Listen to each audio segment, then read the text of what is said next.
Hello and welcome or welcome back to the Night Sky Knitting channel. My name is Rachel.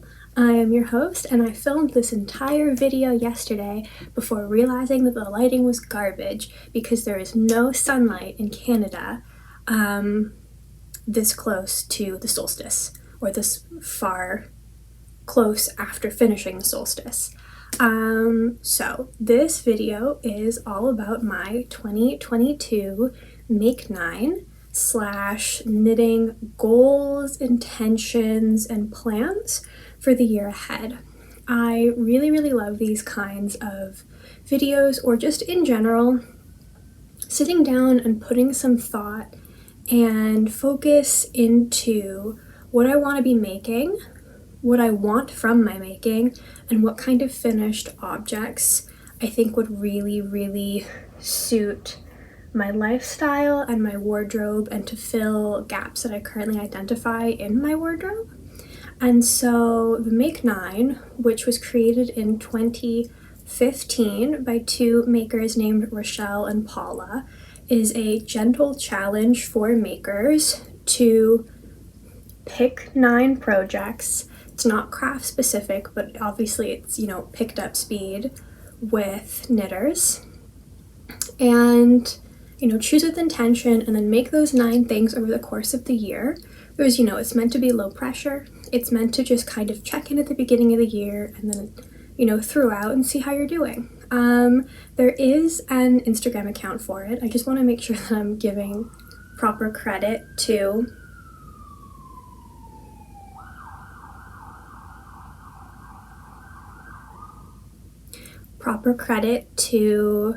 the creators of the Make 9, and you can check it out. I think they do prompts and stuff throughout the year and highlight certain people's Make 9s on Instagram, and I think it's either the Make 9 challenge or just Make 9 challenge on Instagram. I'm sure you can find it.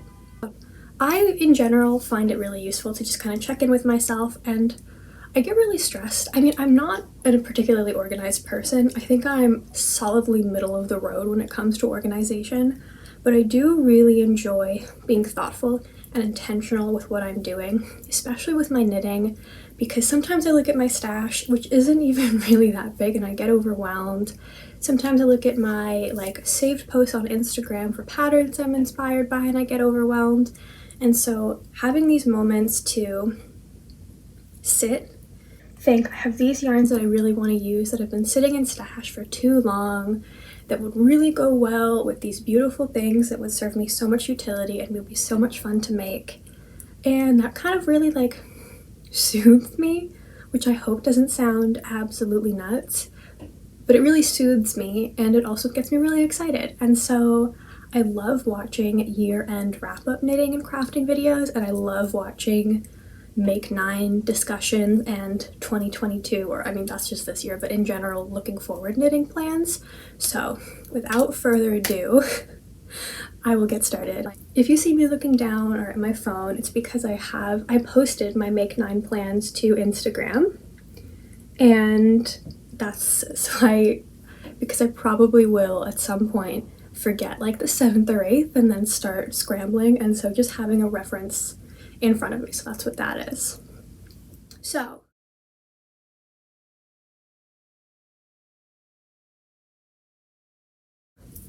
in order to get us started, the very first project on my Make 9 is the Acorn Sock pattern by Amanita Knits, which is this gorgeous toe-up textured sock pattern that the moment I saw it, enchanted me. I think the designer in her pattern said that it was meant to kind of look like an acorn enchanted into a sock.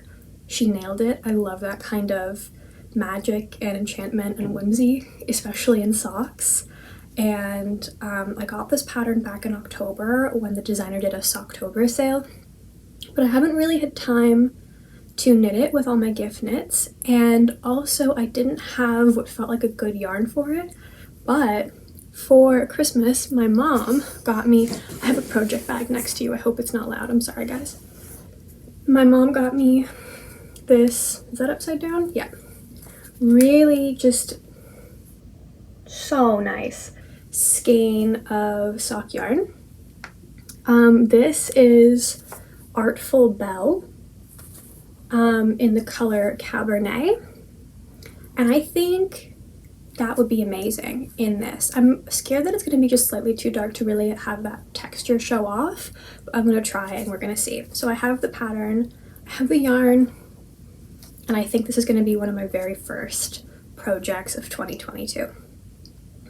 This project called to me not just because it's beautiful, but it's toe-up pattern and involves a lot of texture stitches that I've never done before, and so I think that the Acorn Sock pattern will provide me a really wonderful opportunity to learn knitting toe-up socks, and also a whole bunch of new texture stitches, which are some of my favorite to knit, and also end up with something that I think I'll get a lot of wear out of and would just make me really happy. That kind of ticks a lot of boxes in learning new techniques, expanding my knitting knowledge and ability, and just such a wonderful finished object for me.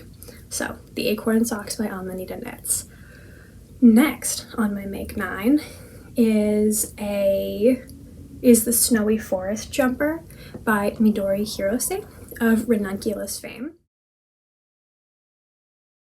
It is this kind of, I think it's like an Aran weight, but it's knit on, the yarn weight is an Aran, but it's knit on 7mm needles, so I kind of consider that to be a chunky. It is this loose, almost baggy cable yoke with some texture stitches in between the yoke. And I saw somebody post it to the r/knitting subreddit, their own finished object, and I wish I had saved that photo to give this person credit for inspiring me with this pattern. I think it's so gorgeous. I think it would be a lot of fun to knit and help me kind of get better at cables, which I've only done very, very small cables in very, very small amounts for literally just socks and headbands.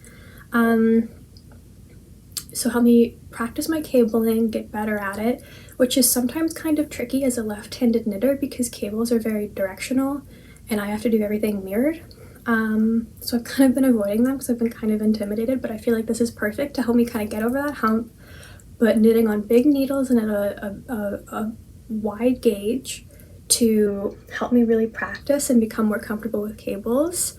I have the yarn, I have a sweater's quantity of yarn that I think I would love to have the sweater in that color, and also then I'm stash busting a significant portion of my stash, which is a whole sweater's quantity of Aran weight yarn. And I think that this will, I chose that color. I have it in a purpley or like a browny purple because I know it'll go with most of my pants. But I think that this pattern in that yarn will kind of serve as like a secretly lazy day sweater where it's super loose, it's super baggy, it's super warm. I can just layer a soft cotton tank top underneath and not have anything too constrictive against my body, but outwardly it'll look very put together. And I can wear it with almost any pair of pants that I have as a nice deep winter, really cozy outfit. I wish I had the yarn to show you, but unfortunately I'm at my mother's house and apart from my stash. So yeah, my second pattern that I'm really excited about is the Snowy Forest by Midori Hirose.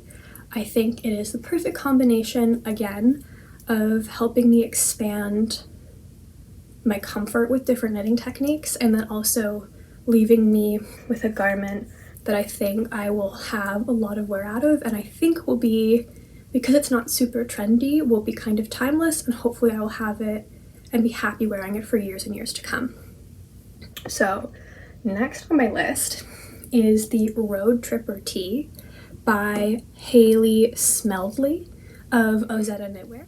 This is a Raglan, like a Henley, rather plain t-shirt design. Plain, I mean, there's not like a lot of texture or anything going on, but I think that it's still beautiful in all the details. Like, I don't mean plain as like a negative, I just mean it's not like a color work or texture work pattern. Again, I saw this pattern, so I keep looking down at it. I saw this pattern and immediately I was like, yes. But then I thought, wait on it, see how you feel about it later on, and it's been a few months and I'm still just so sure that I really would like to A, knit this, but B, more importantly, own this, that it really quickly was like definitely going to be one of my Make 9 for this year. So much so that Knit-O-Matic, which is a local yarn store here in Toronto, was having a sale on a yarn, and I purchased the quantity needed for this pattern because it was on sale, and it's going to happen. I'm going to knit it. I'm actually probably going to cast on very soon. And I got the Kelbourne Woolens Mojave, which is a cotton and linen blend. It's a sport weight in the natural color. Oh, it kind of matches, very similar to knit this. This is for me going to end up being, I think, more of a product knit than a process knit, because I'm not going to be learning very much about new techniques, except it's going to be my first time doing a button band. But I live in a long wintertime climate, and as such, I think I haven't really bought new summer shirts in maybe 5 or 6 years, and so I mostly wear other people's hand-me-downs or like little tank tops that I can then wear underneath sweaters in the winter, so they have maximum utility to me. And I think it's time, and I'm getting to an age where I really need some like nicer summer tops. And I don't mean nicer as like going out for dinner, because I have those. I mean like meeting my friends in the park and not wearing a t-shirt that I bought when I was 17 years old. And shows that I bought it when I was 17 years old. And so I think this Henley in this really beautiful neutral color will be a nice spring summer transition piece, and have it be casual and easy breezy and not fussy, in a really lightweight, airy, breathable material that's just a little bit more polished than my ratty Urban Outfitters t-shirts that I have not been willing to part with just yet. So that is another one I'm really excited about. I have the yarn, I have the pattern, it's gonna happen. Next, kind of along that same line of thinking and identifying the same kind of gaps in my wardrobe, I would like to knit a neutral jumper in 2022. I don't have a pattern really in mind yet. I don't have a yarn for it already, but this past year, which is really my first of properly knitting, I was really drawn to bold colors and textures and really wonderful things, and I don't regret that. I think I still chose those colors and patterns with a lot of intention to go with the maximum amount of things in my wardrobe, and I do get a lot of wear out of them. But it's also pretty obvious when I'm wearing them, and also everybody I know knows that I knit because it's all that I talk about. And so people are like, oh, that's the sweater that you knit, which means that I can't get away with being an outfit repeater as much as I would like. So I'm thinking if I knit a few more, or even really just one more neutral jumper, but maybe I'll knit another Cozy Classic Raglan by Jessie, or a Clove sweater by Rachel Knits Things, Rachel Koihara, something like that in a nice neutral color, which for me will probably end up being like a soft gray or a very light pink, maybe an oatmeal or something that I can just kind of throw on, look polished, and I don't have to think about it being like a whole thing, you know? Like those kinds of things. I mean, I really hope that I have all my knits and I wear them and I love them for years and years to come, but like really kind of neutral and obvious, neutral, unassuming, cozy, expertly done fit, and not really trendy, I'm hoping. You know, my mom talks about having sweaters that are older than me that she's had for 25, 30 years, and that's kind of what we're going for here in general with knitting, but I think I really want some nice neutrals as well. For that, utility in my wardrobe. Don't take a shot every time I say wardrobe or utility, unless it's water or tea. You can take a nice break for hydration. Okay, next, kind of on the complete flip side of that, Jessie of Jessie Maed Designs has a gingham colorwork sweater. The testing call has not even come out yet. that I saw and I almost screamed. I was like, yeah, I'm going to knit it. I'm going to wear it. And I'm going to love it. But it isn't out yet, and I think we've seen one photo. I really like the fit of pretty much all her designs. I trust Jessie May, one of my favorite designers. She does a fantastic job, but I've been really craving color work lately. Really enjoy color work. I'm not particularly good at it, but I like it. And I have one yoked color work sweater. It's the Cotton Grass Jumper by The Petite Knitter, and not to be confused with Petite Knit. And it kind of fills all my color work needs. Like, I don't see other patterns that I think I will wear more than that one. And so I haven't really been knitting any. But this is a stranded color work pullover that I think will be lots of fun to knit and satisfy that craving. And also that color craving that I think I often have, without being a very traditional yoked color work sweater. So I think I'll get a lot of wear out of it as like a fun, bright statement piece. And I'm thinking of doing it in like a nice, moody, jewel tone, like dark academia color palette with like maybe gray and burgundy or something. Or gray, like a purpley gray, and maybe like a dark blue. I don't know. When it comes out, we'll find out. So yeah, the Grape Gingham sweater, TBD, not TBD, to be released, high on my Make 9. Next, I need a cardigan. I have two really old cardigans, one thrifted, one store-bought.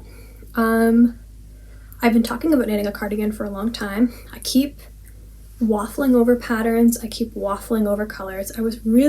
Came very close to buying the My Favorite Things knitwear. I think it's cardigan number 7, it might be cardigan number 5, the really popular one, you know the one. But I don't want to knit a bulky weight cardigan. I want more drape. I don't want to have to pay to buy bulky weight yarn, or to buy the yarns to hold together to achieve that gauge.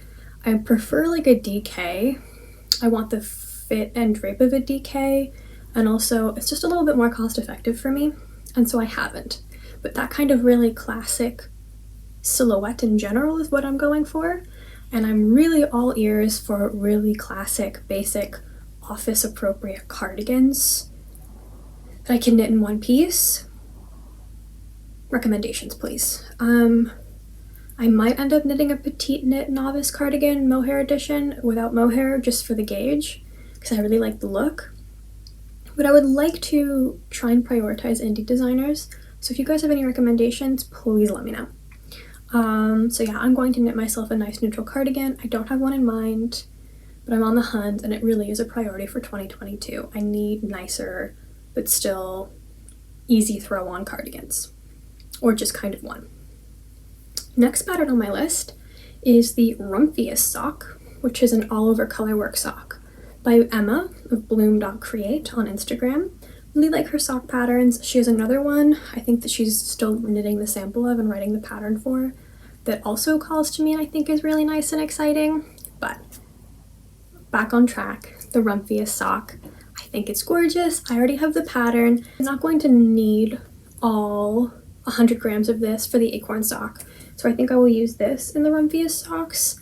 I ordered some Sandnes Garden Sisu sock yarn to knit a sock pattern as a gift for a friend that has a really deep dark green that I think would go nicely with this. I think those will be 2 colors in my Rumphius socks, and we'll see. I think that'll be maybe hopefully like a nice scrappy project as we move throughout the year that I'll probably knit a little bit later.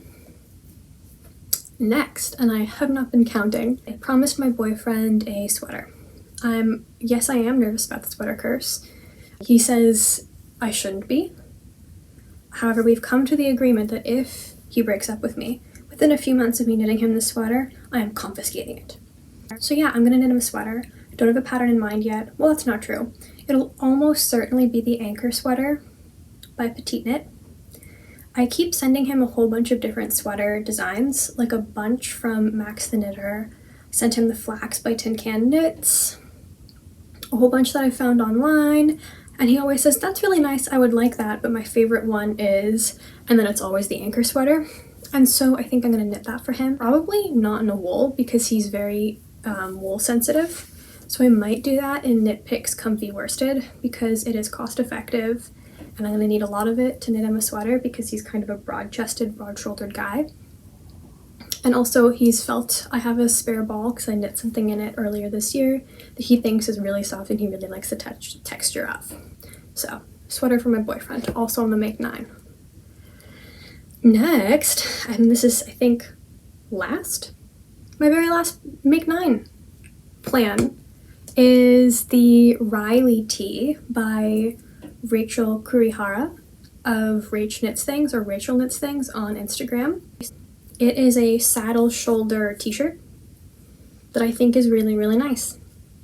I think it is once more kind of filling that same need as the Road Tripper tee, which is for, I need nicer just t-shirts. Maybe that sounds strange, but I do. It's a need in my wardrobe. I need more just wear anything casual with my jeans shorts, with some skirts, t-shirts. I think this will be a really beautiful classic silhouette, but with enough interest for the detail for the saddle shoulder, because I've only knit one saddle shoulder before. Get better at that. Get better at color work with the Rumphius socks too. That's another goal. I kind of got distracted talking about scrappy colors. But the Riley tee I think will be just one of those pieces that'll be fun to knit, but really just provide what I need in my wardrobe. Yeah, and that's all of them. Really my goals are to get better at color work, to get better at cabling and to be less afraid of it, to knit things that will last me forever and make me really happy to knit in the process, and to fill those gaps in my wardrobe and use the yarns that I have from stash.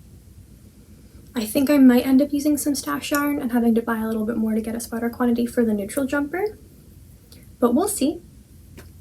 I'm very curious to hear, what are your 2022 knitting goals or intentions? Do you have specific patterns in mind? Are you doing a Make 9 this year?